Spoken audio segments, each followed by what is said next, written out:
I stand here in the garage area, I see Charlotte Motor Speedway. I love the facility. I love the racetrack. I look at the grandstand, I see Charlotte Motor Speedway. It's a good racetrack, but it's a little tricky to drive it. When I go out on the racetrack, I expect to see Charlotte Motor Speedway. It's a tough track to get around. Right now, it's a one-groove racetrack. I don't see Charlotte Motor Speedway. The smoothest racetrack I've ever driven on. As fast as lightning. We're running faster here than we are at Talladega and Daytona going in the corners. This is Texas, you know what I mean?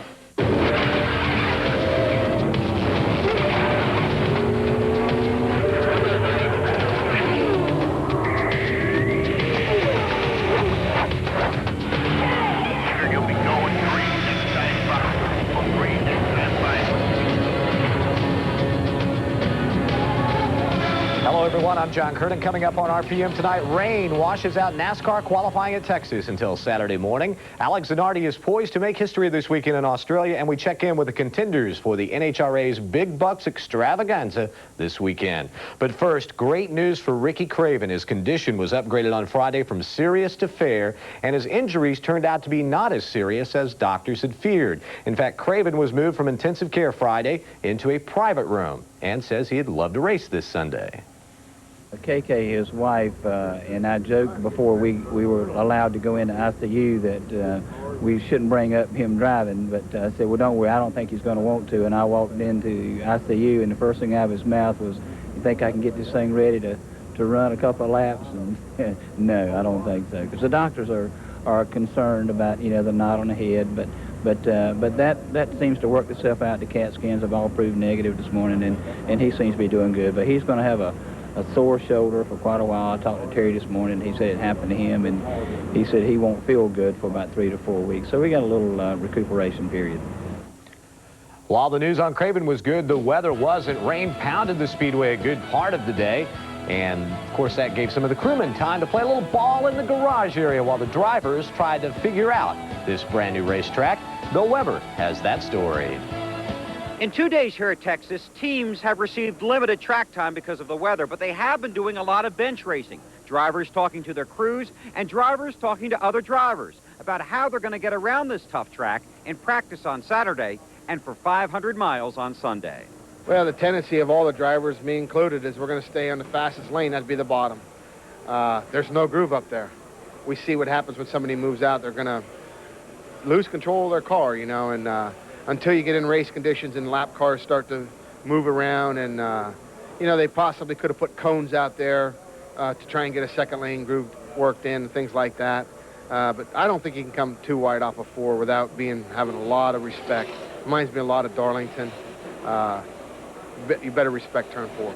A lot of places like Atlanta, you know, in Charlotte, it's hard to go side by side underneath someone going into entering the turn. You lose your air. The inside car loses air off the floor. Car wants to get loose. I'm afraid this track's going to be big time that way, just the way the car feels. You know, it might be wrong, but if the rain ever stops, we can all get out there. You'll probably see more cars running together here than you'll normally see in practice.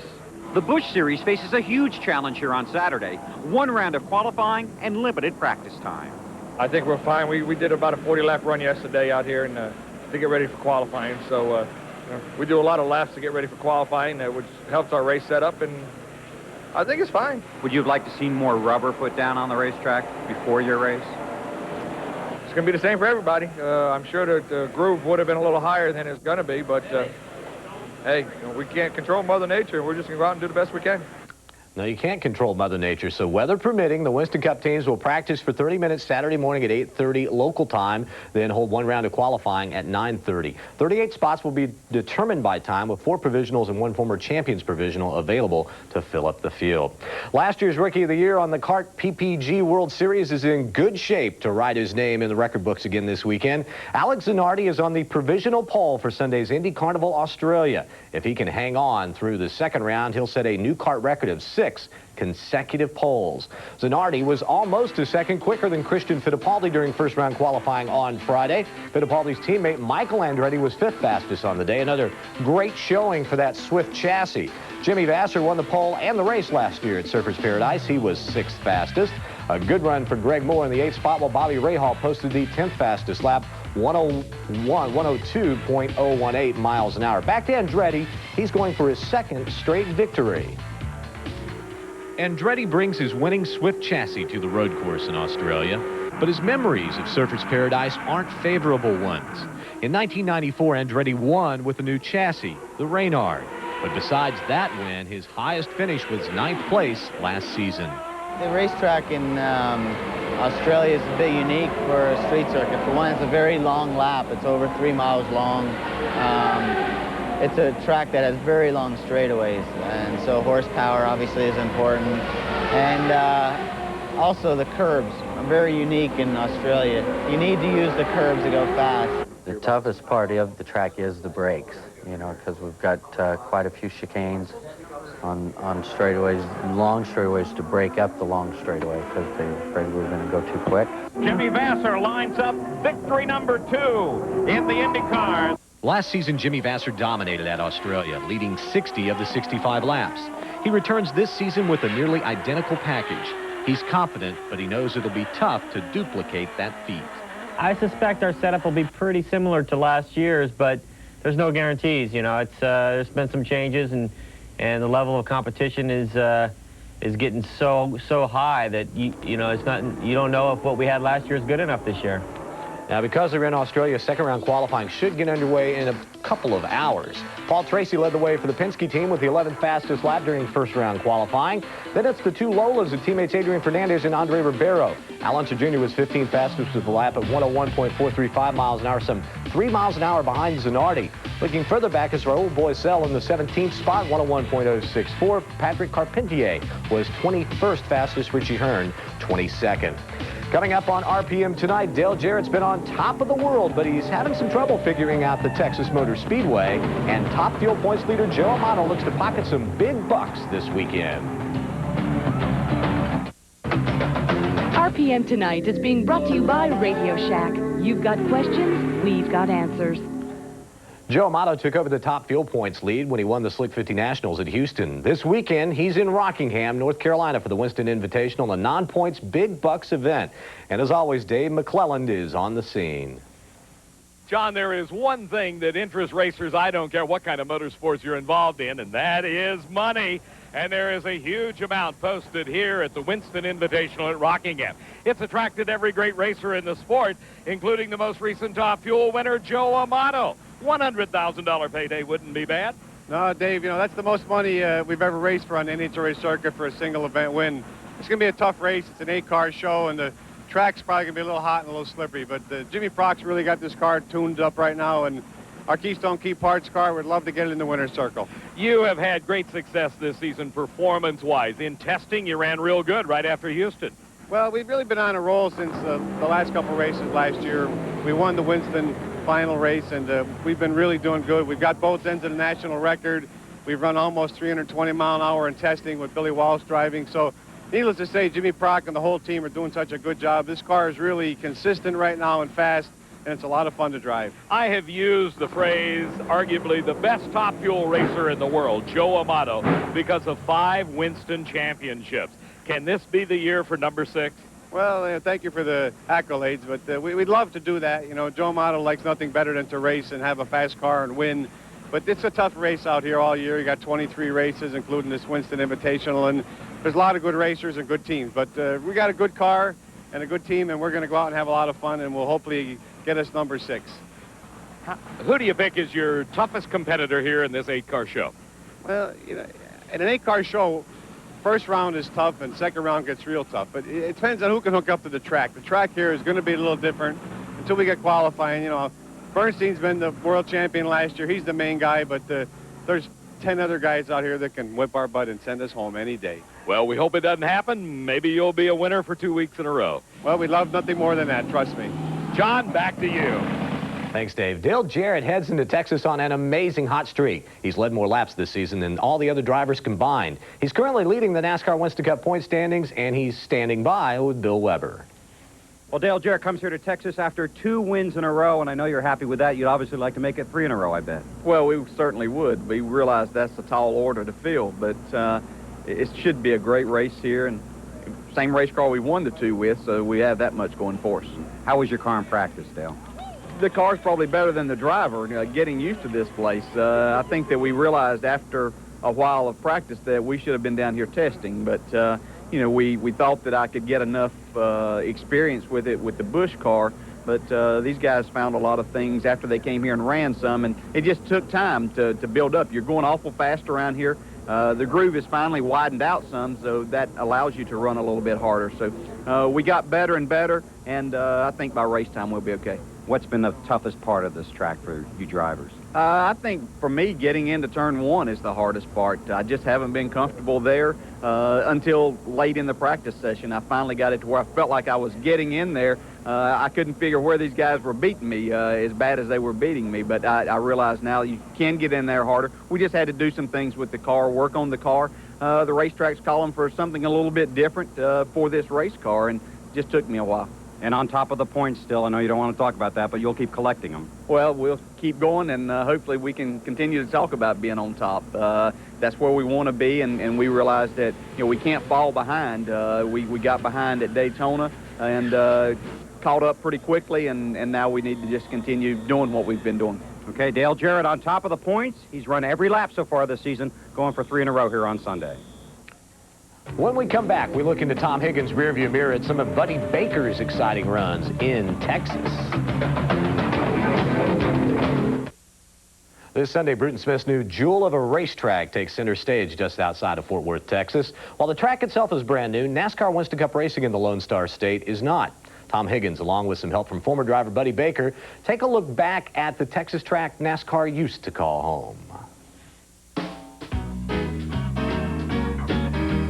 A lot of NASCAR fans assume that the Interstate Batteries 500 this weekend at the new Texas Motor Speedway is the first super speedway race at the Winston Cup level in Texas. That's incorrect. From 1969 through 1981, 8 races were run at Texas World Speedway, a 2-mile track near College Station. The track is very similar in design to Michigan International Speedway. Buddy had 2 vastly different experiences at College Station. In 1969, I was driving Cotton Owens' Wing Dodge, and I had a 4-mile lead on a 2-mile racetrack, and we had a caution near the very end of the race, and I decided to read a chalkboard that said, "You have it made," with a big $sign on it. As I'm looking to the side, the car in front of me, James Hilton, put on brakes, and I knocked the radiator out, and that was the end of the day. And I went, nothing could ever happen on a racetrack or to a guy in racing that bad, but it happened to Buddy Baker. On the last lap, Foyt and I changed leads, I guess, 8 or 10 times. It was A.J. Foyt, then it was Buddy Baker, A.J. Foyt. As we went into turn 3, I said, I'm going to make sure he does not get under me. So I was trying to protect the low side of the racetrack, and Foyt, being the type of race car driver that he is, he just kept her wide open on the outside and nearly pulled it off. As we went through the corner, he got about a half a car length lead on me, and I could see the checkered flag, and I got a nice run up out of the corner, then a nice little poke in the side of Mr. Foyt's car. He rubbed the wall just enough to scrub off enough speed for me to win by an astounding 6 inches. Richard Petty at that time, he won the championship on the day that I won the race there. So there was a lot of good race car drivers, and it might have been Texas World Speedway, but it was Winston Cup racing. Richard Petty won 3 races at Texas World Speedway. The other winners, in addition to Buddy, winning 1 time each, were the late Bobby Isaac, Darrell Waltrip, Cale Yarborough, and the last winner in 1981 was ESPN's own Benny Parsons. Speaking of Benny Parsons, he's out in Texas for this weekend's big event, but just like everybody else, he spent a lot of time sitting around waiting and analyzing the new track. Well, here we are at the Texas Motor Speedway, just one umbrella between the two of us. The hospitality's been great, but the weatherman simply has not cooperated, Benny Parsons. You know, and everyone was so anticipating this weekend. All the fans around Fort Worth, Dallas, they were unbelievably prepared for qualifying Thursday and then qualifying on Friday and the races Saturday and Sunday. So far, all they've been able to see, the Busch cars qualify on Thursday, but they want to see these Winston Cup cars, these fast cars on the racetrack, and just see how fast they can get around this racetrack. But the drivers, Bill, I'm not too sure they want to go out and qualify. I'm talking about the NASCAR Winston Cup drivers, because these cars are so fast around this racetrack, almost 187 miles per hour. And folks, we've talked about qualifying trim. It's very, very dicey. And coming off these corners 2 and 4, you lose the bank, and the transition is very abrupt, and these cars are literally jumping out from under the drivers. Very terrifying. The drivers want to get the cars back in race trim and go out and practice. Forget about this qualifying. I think they'd like to see them start with points. However, postmark, however they start them. If the weather had been good, all the cars here would have gotten an extra day on this track to put down more rubber, maybe work in a second groove. That has not happened. I mean, folks, this groove is literally, imagine how wide a Ford Thunderbird or a Chevrolet Monte Carlo is, or a Pontiac Grand Prix. That's how wide the groove is. No one has ventured 1 foot higher than that. And when you go down to the bottom of the racetrack, the apron of the racetrack, the transition there is very abrupt. It's only 8 degrees. Mike Wallace ran to the Joy yesterday. They touched the apron with the left front tire. Bam, the car slides out from under him and backs in the wall. So everyone is just running in exactly the same spot. The NASCAR Busch race hopefully will get a groove worked out, a second groove worked out, and it'll be none too soon. There will be a lot of interested spectators here for the Busch race on Saturday, many of them right here in the Cup Garage watching what happens. Ricky Rudd told me yesterday, I can't wait to watch that Busch race. I'm going to watch every lap, every car that I possibly can to learn all I can about getting around this racetrack, because right now no one knows. You've heard a lot about this track, comparisons to Charlotte, other analogies, but I think Benny has the best description of what it's like to try and make a lap around here. It's like, it's like the drivers are just hanging on. The cars are so fast. I said it's like a pilot flying an F-18. He's going down a hallway, and all of a sudden, he has to turn into a closet. And that's basically the way these drivers feel as they come off 2 and 4, and they lose that banking. It should be an exciting weekend here. We're optimistic the rain will stop. A Busch race here on Saturday, and, of course, the Winston Cup race here on Sunday afternoon. What? They want a trout. Let's go fishing. Let's go get it. Back to you guys. Next on RPM tonight, we talk to Jim Yates as he gets set for this weekend's Winston Invitational over at The Rock. Jim Yates finds himself in a familiar spot after 4 events this year. 2 wins place him at the top of the Pro Stock point standings. That's where he was when the season came to a close last year. But Yates isn't thinking points this weekend at the Winston Invitational. Instead, he's looking at some big, big bucks, and he's with Dave McClelland. John, the big story in Pro Stock is the continuing success of the reigning Winston champion, Jim Yates. He comes into this non-points event here at Rockingham, the Winston points leader. You've done pretty well for the start of the season. We've had a pretty good year so far. We just got to keep up the consistency that we showed at the end of last year and carried through the beginning of this year, and hopefully we'll be on with it. Of course, the big story involving the Yates and McDonald's team is the separation of you and Dick Maskin, and it's an ongoing affair with some legal terms thrown in. Could you bring us up from your point of view? What's the status of it at the moment? Well, basically right now we just turned it over to the courts and let them figure out what's going on. We're trying to focus on winning some races and going out here and running real fast, and that's where our attention needs to be. The rest of it's just legal stuff, and it'll all work out in the end, I'm sure. Does it bother you as a driver? Is it hard for you to concentrate with all these other things going on? When you got 1,200 horsepower screaming in your ear, it's hard to think about anything but going fast. Right now, I've got a really good team together here. I still got Jerry Bickle here is helping me a lot. I got Bob Ingalls on the team. We're going to run his engine here at Rockingham, see how it runs here. And, Rich Purdy, everybody's still here helping me. And that makes a big difference. You got a good support group around me, and that makes me feel strong and confident. Well, one thing, you've got a lot of money to shoot at here at Rockingham, $50,000 to the winner. That's hard to believe. They've got so much money put up down here right now. It's $10,000 for number 1 qualifier, $50,000 to win. That's better than any race we race at during the year. So we're going to do a little testing Friday and Saturday, and then Sunday we're probably going to go out there and try and just focus on winning again, because, that's a lot of money. Obviously, it has got your attention. Does it bother you when you come up to the staging lanes and to the starting line and think, oh, boy, I've got to win? No, really, the points... For us, generally, points are more important than money. We're out there racing for points. We're racing for the Winston Championship. That's what motivates us. The money is secondary. When you come here, it's a whole different kind of race for us. It's kind of like some of the big bracket racers where they go out there and race for money all the time. We're not used to that, and we're going to try it here. Good luck to you, Jim Yates. Thank Ford. Thanks. John, that's the story in Pro Stock from the McDonald's camp. Back to you. Well, Todd Bodine holds down the top spot in the NASCAR Busch Series point standings, but this weekend he's grabbing attention because he's filling in for injured Winston Cup driver Ricky Craven. But Weber talked to Todd about his duties for the upcoming weekend. Well, Todd Bodine going to pinch hit for Ricky Craven here at Texas, and obviously that's a difficult situation to come in, but so far so good. Yeah, so far so good. We got about 12 laps of practice on the car, and it took a while to get going and get comfortable with it. We got fairly respectable at the end. We need some more practice, though. We need today's practice, but we had to change a few things. The throttle wasn't quite right for me. Ricky's legs are a little longer, so we had to make it a little closer, and it wasn't quite fast enough, so we made it a little faster. But I fit pretty good in the car, and I got comfortable, and I think with a little more practice, we'll get running pretty decent.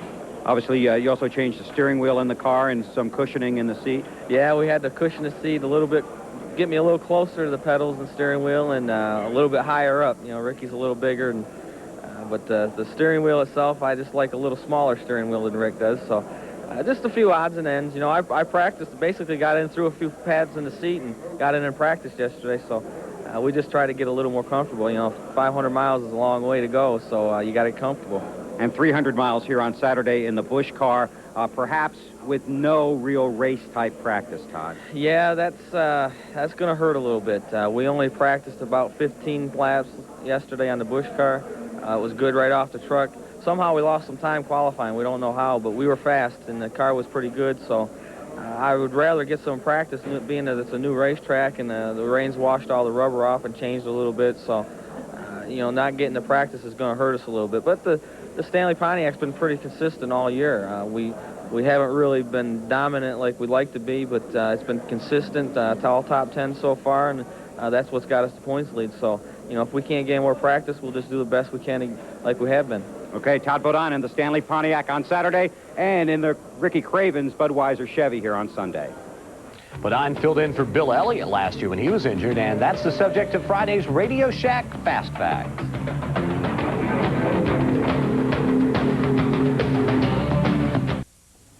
We've got the racing action covered for you this weekend with RPM Tonight on Saturday. Sunday, get all the latest news from NASCAR, kart, and the NHRA with RPM Today, followed by NASCAR Today. And, of course, you can watch the Indy Carnival Australia on the big network, ABC Sports. More of the provisional grid from the Indy Carnival Australia. Paul Jasper heads up the final 6 guys, followed by Max Pappas. P.J. Jones was 25th fastest with a lap at 98.184 miles an hour. Second round qualifying is on tap for Saturday. And like I said earlier, it should be getting underway in about 2 hours. Finally, Dave Villwock makes his debut in Bernie Little's Miss Budweiser Unlimited Hydroplane this weekend out in Phoenix, Arizona. Villwock won the championship last year while piloting Pico's American Dream. During the off-season, he had overseen the development programs in virtually every area of the Miss Budweiser team. More testing news from the Indianapolis Motor Speedway on Friday. Tony Stewart, the quickest lap so far, fastest I should say, 218.436 miles an hour. We'll see you Monday night at 7.